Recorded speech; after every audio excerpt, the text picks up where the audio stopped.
Shalom, salam sejahtera, salam kasih di dalam nama Yesus kepada semua jemaat Tuhan. Kita bersyukur untuk segala berkat daripada Tuhan. Kita bersyukur juga untuk kesempatan belajar dan mendengar firman Tuhan yang diambil di dalam Imamat 17 ayat yang pertama sehingga 9. Sekali lagi Imamat pasal 17 ayat yang pertama sehingga 9. Tempat menyembelih dan mempersembahkan korban. Tuhan berfirman kepada Musa, "Berbicaralah kepada Harun dan kepada anak-anaknya dan kepada seluruh orang Israel dan katakan kepada mereka, inilah firman yang diperintahkan Tuhan.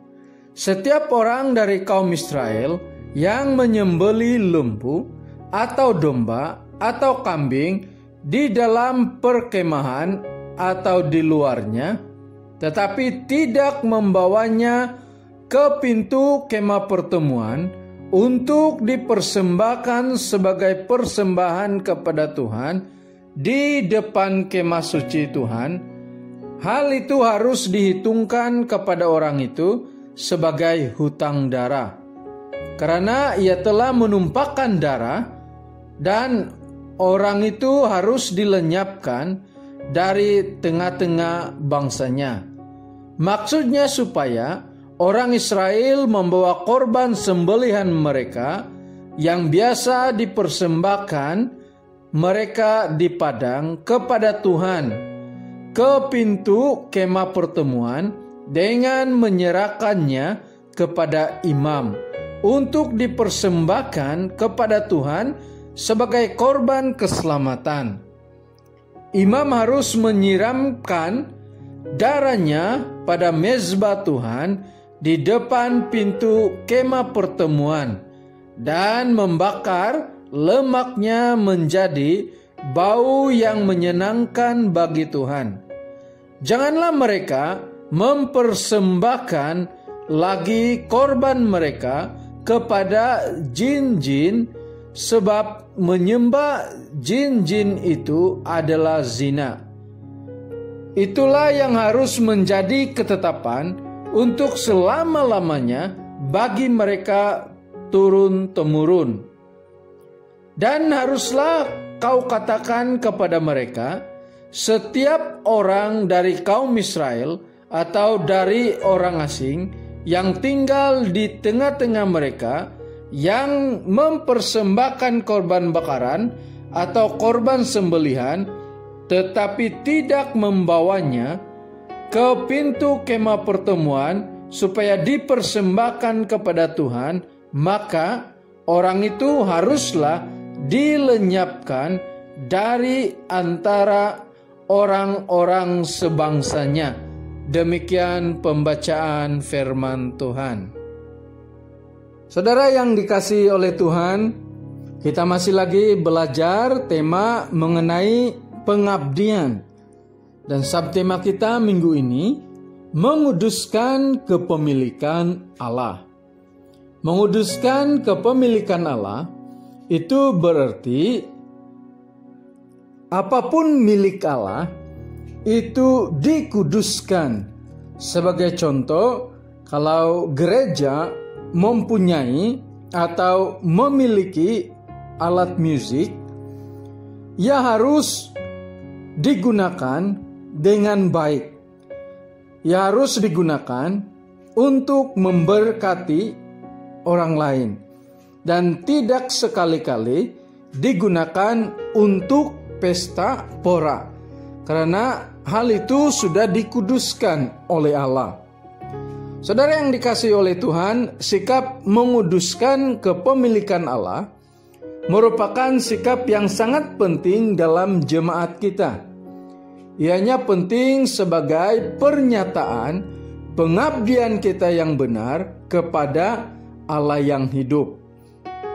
Saudara yang dikasihi oleh Tuhan, firman Tuhan yang sudah kita baca, Tuhan berfirman kepada Musa supaya Musa berbicara kepada Imam Harun dan kepada anak-anaknya, dan seterusnya kepada segenap bangsa Israel, di mana Tuhan menetapkan kepada orang-orang Israel, kalau mereka mempersembahkan korban, persembahan korban itu harus dibawa ke kemah pertemuan.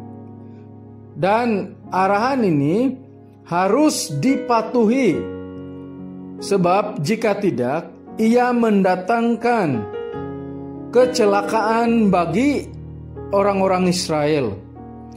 Dan ketika mereka mempersembahkan korban, haruslah dari lembu, kambing, ataupun domba. Dan hanya boleh dikendalikan oleh imam, karena imam merupakan pengantara di antara umat Israel dengan Allah. Orang-orang Israel juga tidak diperbolehkan mempersembahkan korban mereka kepada jin-jin. Saudara yang dikasihi oleh Tuhan, sekali lagi subtema kita menguduskan kepemilikan Allah. Jadi hal pertama yang kita belajar adalah menguduskan kepemilikan Allah dengan orang-orang Israel hidup kudus di hadapan Tuhan. Kita tahu orang-orang Israel merupakan milik Allah. Mereka merupakan umat pilihan Allah. Sebagai umat pilihan Allah, orang-orang Israel harus kudus dan harus berbeza dengan bangsa yang lain yang tidak mengenal Allah, pencipta langit dan bumi. Sebab itu Tuhan menetapkan persembahan korban kepada bangsa Israel supaya mereka tetap hidup kudus di hadapan Tuhan, supaya mereka dapat mempersembahkan persembahan korban dengan cara yang benar di hadapan Tuhan. Ini penting supaya orang-orang Israel sebagai milik Tuhan senantiasa tetap kudus di hadapan Tuhan. Saudara yang dikasihi oleh Tuhan, kita juga sebagai milik Allah, sebagai anak-anak Allah, kita telah ditebus oleh darah Yesus sehingga kita semua menjadi milik Allah. Kita semua dibeli oleh darah Yesus, darah yang mahal.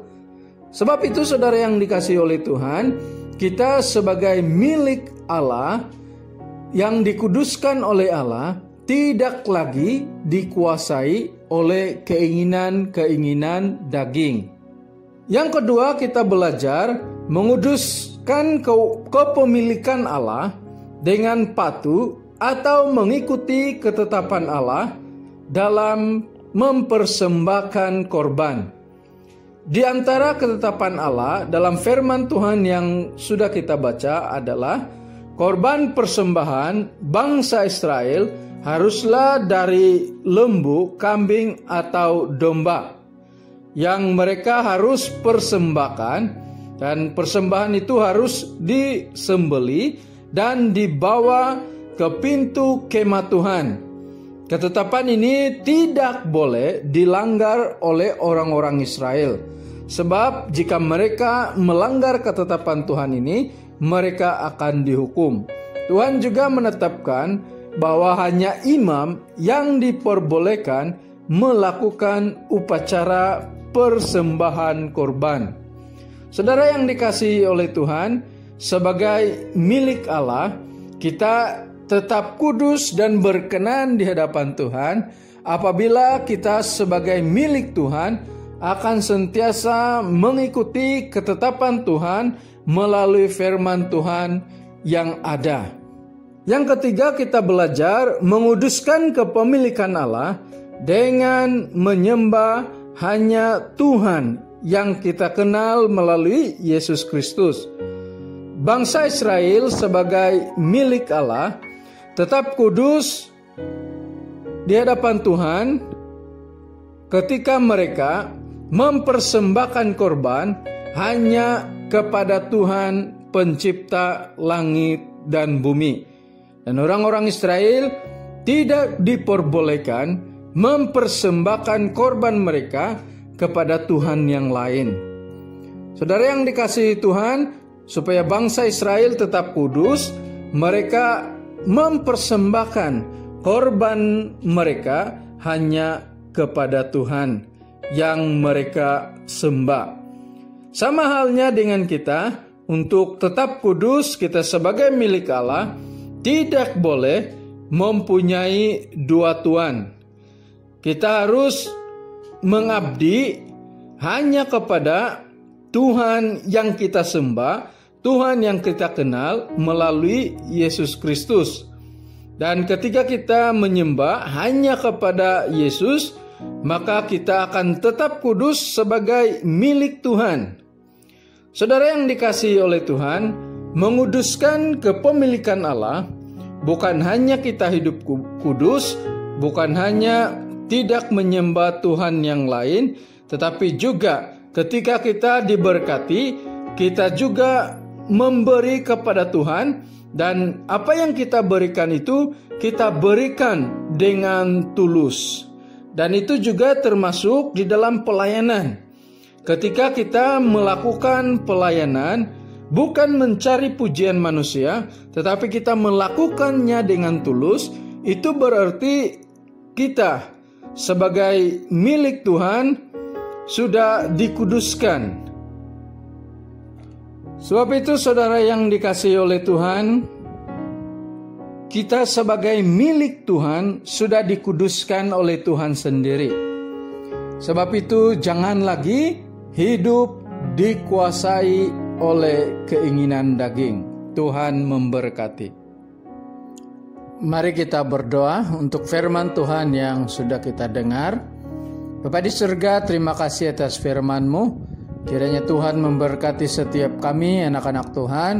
Tuhan memberkati dimanapun kami berada. Tuhan memberkati hidup kami. Yang sakit Tuhan sembuhkan, yang ada pergumulan Tuhan berikan jalan keluar. Terima kasih Tuhan atas kemurahan dan berkat-Mu. Engkau juga memberkati para pemimpin kami di dalam gereja kami. Engkau juga memberkati ekonomi gereja kami. Engkau juga memberkati pelayanan kami. Engkau juga memberkati negara kami. Terima kasih Tuhan, kami mengucap syukur atas semua kebaikan Tuhan. Di dalam nama Yesus kami sudah berdoa. Amin.